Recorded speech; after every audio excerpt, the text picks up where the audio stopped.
ഇത് കണ്ട, ഇതാണ് പാലാരിവട്ടം പാലം. ഈ സാധനം പൊളിഞ്ഞ് പണ്ടാരടങ്ങിപ്പോയി. ഓക്കെ, നമ്മൾ പക്ഷേ പത്രത്തിലൊക്കെ ഉണ്ടല്ലോ ഇതിനെക്കുറിച്ച് പലതും വായിച്ചിട്ടുണ്ടല്ലോ. ഇത് എന്താണ് ഈ പാലത്തിന് ആക്ച്വലി സംഭവിച്ചതെന്നുള്ളത് പത്രക്കാരൊന്നും പ്രത്യേകിച്ച് പറഞ്ഞു തന്നിട്ടില്ല. ഉണ്ടോ, നല്ല ബ്യൂട്ടിഫുൾ പാലം. പക്ഷേ ഈ പാലം എന്തുകൊണ്ട് പൊളിച്ചു, എന്താണ് ഇതിന് പറ്റിയത്, നമുക്കതൊന്ന് ചെക്ക് ചെയ്യാം. ഇങ്ങനെയാണ് സാധാരണ പാലം ഉണ്ടാക്കാറുള്ളത്. ആദ്യം പൈലടിച്ചതിന് ശേഷം പൈൽ ക്യാപ്പ് എന്ന് പറഞ്ഞൊരു സാധനം, പിന്നെ അത് കഴിഞ്ഞിട്ടാണ് പേരല്ലെന്നുണ്ടെങ്കിൽ പില്ലർ എന്ന് പറയുന്ന സാധനം വരുന്നത്. ഇതാണ് പയർ ക്യാപ്പ്. ഇതാണ് പാലാരിവട്ടത്ത് പൊട്ടിപ്പോയെന്നൊക്കെയാണ് പറയുന്നത്, പയർ ക്യാപ്പ്. ഈ പയർ ക്യാപ്പിന്റെ മേളിൽ ഈ കാണുന്നതാണ് ബെയറിങ്സ്. ഇതിന് ചെറിയ ഷോക്ക് അബ്സോർബറൊക്കെ പിടിപ്പിക്കും ഇതിൽ. എന്നിട്ട് ഇതിന്റെ മണ്ടയ്ക്കാണ് നമ്മൾ ഈ ഗർഡർ എന്ന് പറഞ്ഞ സാധനം എടുത്ത് വെക്കുന്നത്. ഇങ്ങനെ പാലത്തിന് സാധാരണഗതിയിൽ 4, 6, 8 ഒക്കെ ഗർഡറുകൾ ഉണ്ടാകാറുണ്ട്. ഇങ്ങനെ ഗർഡറുകൾ ഇത് ഒരു തൂണിൽ നിന്ന് അല്ലെങ്കിൽ ഒരു പെയറിൽ നിന്ന് മറ്റൊരു പെയറിലേക്കുള്ള ഗർഡറുകളാണ്.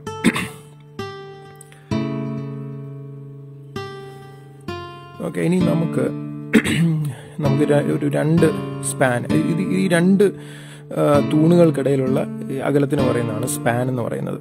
ഓക്കെ, ആ സ്പാനയിലോട്ട് ഇതുപോലെ ഗർഡറുകൾ എടുത്ത് വെക്കും. ഈ പാലത്തിന് ഇങ്ങനെ ഇതുപോലെ 3 ഗർഡറുകൾ വെച്ചു. ഈ ഗർഡറുകൾ വെച്ചതിന് ശേഷം ഓരോന്ന് നമ്മൾ എഴുതി പിടിപ്പിച്ചേക്കാണ്. പയർ ക്യാപ്പ്, ഗർഡർ. ഈ ഗർഡറിന്റെ മേളിൽ നമ്മൾ വാർക്കും, അതാണ് ഡെക്ക് എന്ന് പറയുന്നത്. ഓക്കെ, ഇതിന്റെ മേളിൽ ടാർ ചെയ്താണ് വണ്ടികൾ സഞ്ചരിക്കാറുള്ളത്. ഇനി ഈ ഗർഡറുകൾ ഇങ്ങനെ വെച്ച് കഴിഞ്ഞ് കഴിഞ്ഞാൽ ഈ ഗർഡറുകൾ തമ്മിൽ ചെറിയൊരു വാർക്ക ചെയ്യാറുണ്ട്. അപ്പോൾ അതിന് പറയുന്നതെന്ന് പറഞ്ഞു കഴിഞ്ഞാൽ ക്രോസ് ഗർഡർ എന്നാണ് പറയുന്നത്. ക്രോസ് ഗർഡറുകൾ തമ്മിൽ ചെറിയ രീതിയിൽ വളരെ നൈസായിട്ടാണ് അത് ചെയ്യുന്നത്. ഗർഡറുകൾ തമ്മിലൊന്ന് ബന്ധിപ്പിച്ച് നിർത്തുക എന്നുള്ളത് മാത്രമേ ഉള്ളൂ. അതിന് ക്രോസ് ഗർഡർ എന്നാണ് ഇതിന് പറയുന്നത്. അതിന് വേറെ പ്രത്യേകിച്ച് ഇതൊന്നുമില്ല, ഭാരം താങ്ങാനൊന്നുമല്ല, ഗർഡറുകളെ തമ്മിലൊന്ന് ഇത് ചെയ്യാന്ന് മാത്രം. ഇനി നമുക്കിതിൻ്റെ ഒരു സൈഡ് വ്യൂ നോക്കാം. 2 തൂണുകൾ, അതിൽ ഒരു ഗർഡർ വെച്ചേക്കുന്നു. ഈ തൂണിൽ നിന്ന് അപ്പുറത്തുള്ള തൂണേക്ക് വേറൊരു ഗർഡറുകൾ. അപ്പോൾ ഇതിൻ്റെ ഈ ഗർഡറുകൾക്കിടയ്ക്ക് ചെറിയൊരു ഗ്യാപ്പ് വന്നേക്കുന്നു കേട്ടോ, ഒരു ഗ്യാപ്പ്. ഇതെന്തിനാണെന്ന് വെച്ച് കഴിഞ്ഞാൽ ചൂടാകുമ്പോൾ ഗർഡർ എക്സ്പാൻഡ് ചെയ്യുമ്പോഴത്തേനും അതിന് എക്സ്പാൻഷനുള്ള സ്പേസ് ആണ്, അതിന് എക്സ്പാൻഷൻ ഗ്യാപ്പ് എന്ന് പറയും. അപ്പോൾ ആ എക്സ്പാൻഷൻ ഗ്യാപ്പ് സാധാരണഗതിയിൽ എന്തെങ്കിലും റബ്ബറൊക്കെ വെച്ച് ഫില്ല് ചെയ്യും, അതിനാണ് എക്സ്പാൻഷൻ ജോയിന്റ് എന്ന് പറയുന്നത്. ഇനിയിപ്പം അങ്ങനെ ഒരു ഗ്യാപ്പ് ഇല്ലെന്നുണ്ടെങ്കിൽ എന്ത് സംഭവിക്കാൻ നോക്കാം. അങ്ങനെ ഒരു ഗ്യാപ്പ് ഇല്ലെന്നുണ്ടെങ്കിൽ ഇതിനകത്ത് ഗ്യാപ്പില്ല, പാലാരിവട്ടത്തും ഗ്യാപ്പില്ലെന്നാണ് നമ്മൾ പത്രത്തിൽ വായിച്ചത്. ഈ ഗ്യാപ്പ് ഇല്ലെന്നുണ്ടെങ്കിൽ എന്ത് സംഭവിക്കും, ഇത് എക്സ്പാൻഡ് ചെയ്യാൻ സ്ഥലമില്ലാതെ ഇത് താഴോട്ട് ഇങ്ങനെ സാഗ് ചെയ്ത് വരും. ബീമുകൾ താഴോട്ട് സാഗ് ചെയ്ത് വരും. പാലാരിവട്ടം പാലത്തിൽ കൂടെ സഞ്ചരിച്ചവർക്കറിയാം ഇങ്ങനെയൊരു കുഴിവുണ്ടായിരുന്നു പാലത്തിന്. നമ്മൾ കാറുകളൊക്കെ സ്പീഡിൽ പോകുമ്പം നമുക്ക് കാണാമായിരുന്നു കുഴിവുണ്ടായിരുന്നു. ഇനി ആക്ച്വലി പാലാരിവട്ടം പാലത്തിന്റെ ഗർഡർ നമുക്കൊന്നും സംഭവിക്കുക, എങ്ങനെ ഈ എക്സ്പാൻഷൻ ജോയിന്റ് എന്തുകൊണ്ട് അവിടെ വന്നില്ല, അതിടാനുള്ള സ്പേസ് എന്തുകൊണ്ട് ഇവർക്ക് കിട്ടിയില്ല എന്നുള്ളത് ഇതിനകത്തുനിന്ന് വളരെ വ്യക്തമാവും. കണ്ടോ, നമ്മുടെ പയർ ക്യാപ്പിന്റെ ആ കുട പോലെ നിൽക്കുന്ന ഭാഗമാണ് അതിന്റെ പയർ ക്യാപ്പിന്റെ സ്പാൻ എന്ന് പറയുന്നത്. അതിന് അധികം വീതിയില്ല. 10 ഗർഡറുകളുണ്ട് പാലാരിവട്ടം പാലത്തിൽ, 10 ഗർഡറുകൾ. ഈ 10 ഗർഡറിനകത്ത് 4 ഗർഡർ ഇരിക്കാനുള്ള വീതിയേ ഉള്ളൂ ആ പയർ ക്യാപ്പിന്. കണ്ടോ, ഈ പിക്ചറിനകത്ത് ആക്ച്വലി കാണാം 10 ഗർഡറുണ്ട്. 10 ഗർഡറിനകത്ത് 4 ഇരിക്കാനുള്ള വീതിയേ ഉള്ളൂ. അപ്പോൾ പിന്നെ എന്ത് ചെയ്യും, ബാക്കിയുള്ള 6 പിടിപ്പിക്കണ്ടേ? അതിനെന്നായതെന്ന് വെച്ച് കഴിഞ്ഞാൽ ഇവന്മാർ ഒരു ക്രോസ് ഗർഡർ അങ്ങ് വാർത്തു. ഭയങ്കര വീതി കൂടിയ ഭാരം താങ്ങാനായിട്ടുള്ള ഒരു ക്രോസ് ഗർഡർ, ബാക്കിയുള്ള ഗർഡറിനെയും കൂടെ താങ്ങി നിർത്താനുള്ള ക്രോസ് ഗർഡർ അങ്ങോട്ട് വാർത്ത് പിടിപ്പിച്ചു. അപ്പോൾ അതിന്റെ ഭാരം കാരണം പയർ ക്യാപ്പിന് വിള്ളലുണ്ടായി.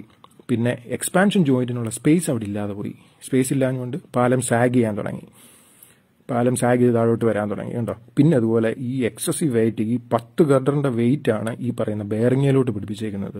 ആ വെയിറ്റ് ആ ബെയറിങ്ങിന് താങ്ങാൻ മേലാതെ ബെയറിങ്ങും പൊട്ടിപ്പോയി. ഇതാണ് പാലാരിവട്ടത്ത് ആക്ച്വലി സംഭവിച്ചത്. ഇത് എത്ര പത്രങ്ങൾ നിങ്ങളെ അറിയിച്ചു? അപ്പോൾ ഇതിൽ നിന്ന് വളരെ വ്യക്തമാണ്, ഇതിനകത്ത് പാലത്തിന്റെ ഡിസൈനിൽ തന്നെ പ്രശ്നങ്ങളുണ്ടായിരുന്നു. പാലം പണിതുകൊണ്ടിരുന്നപ്പോഴത്തേനും മതിയായ സൂപ്പർവിഷൻ ഇല്ലായിരുന്നു. അതായത് ആ പയർ ക്യാപ്പിന്റെ വിഡ്ത്ത് അത് എത്രമാത്രം വേണമെന്നുള്ളത് ഇവന്മാർ കണ്ടെത്തിയിരുന്നില്ല. സാധാരണഗതിയിൽ ഇങ്ങനെയുള്ള വലിയ പാലങ്ങൾക്ക് 2 പയർ ക്യാപ്പുകൾ, 2 പയറുകൾ അടിച്ചിട്ട് 2 പയർ ക്യാപ്പുകൾ കാണും. എന്നിട്ട് അതിൽ 4, 8 വെച്ചാണ് ഗർഡറുകളൊക്കെ പിടിപ്പിക്കാറുള്ളത്. ഇവിടെ അതിന് പകരം അവന്മാർ സെൻറ്ററിൽ കൂടെ ഒറ്റ പയർ മാത്രമേ അടിച്ചുള്ളൂ. അത് അടിച്ച് കുറേ അങ്ങ് ചെന്ന് കഴിഞ്ഞപ്പോഴായിരിക്കും ഇവർക്ക് മനസ്സിലായത് അയ്യോ ഇതേ താങ്ങുകയല്ലോ എന്ന്. അപ്പോൾ പിന്നെ എന്ത് ചെയ്തു, സർക്കസ് കാണിച്ച് 10 താങ്ങാനായിട്ടുള്ള ക്രോസ് ഗർഡർ വാർത്തു. ക്രോസ് ഗർഡർ വാർത്ത് കഴിഞ്ഞപ്പോഴത്തേനും പിന്നെ എക്സ്പാൻഷൻ ജോയിന്റ് ഇടാനായിട്ടുള്ള സ്പേസ് അവിടെ കിട്ടിയില്ല. അപ്പോൾ പിന്നെ എക്സ്പാൻഷൻ ജോയിന്റ് വന്നില്ല. എക്സ്പാൻഷൻ ജോയിന്റ് ഇല്ലാതെ പാലം പതുക്കെ സാഗ് ചെയ്യാൻ തുടങ്ങി. സാഗ് ചെയ്ത് കഴിയുമ്പം പറ്റുന്നത് എന്താണെന്ന് വെച്ച് കഴിഞ്ഞാൽ ഇതിൻ്റെ മേളിലുള്ള ഡെക്ക് എന്ന് പറഞ്ഞ ഭാഗമില്ലേ, വാർത്ത് വെച്ചേക്കുന്ന ഡെക്ക്, അത് പൊട്ടാൻ തുടങ്ങും. അത് പൊട്ടി പൊട്ടി പൊട്ടി വലിയ കുഴികൾ അവിടെ ഫോം ചെയ്തു.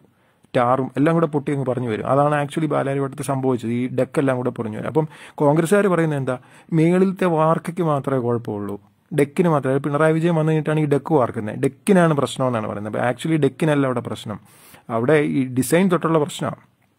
ഏത് ഈ ഇത് പയർ ക്യാപ്പിന് വിട്ടില്ല, ഗർഡറുകൾ കൂടുതൽ വെച്ചു, അതിന് ക്രോസ് ഗർഡർ വാർത്തു, അതുകൊണ്ട് എക്സ്പാൻഷന് പറ്റുന്നില്ല.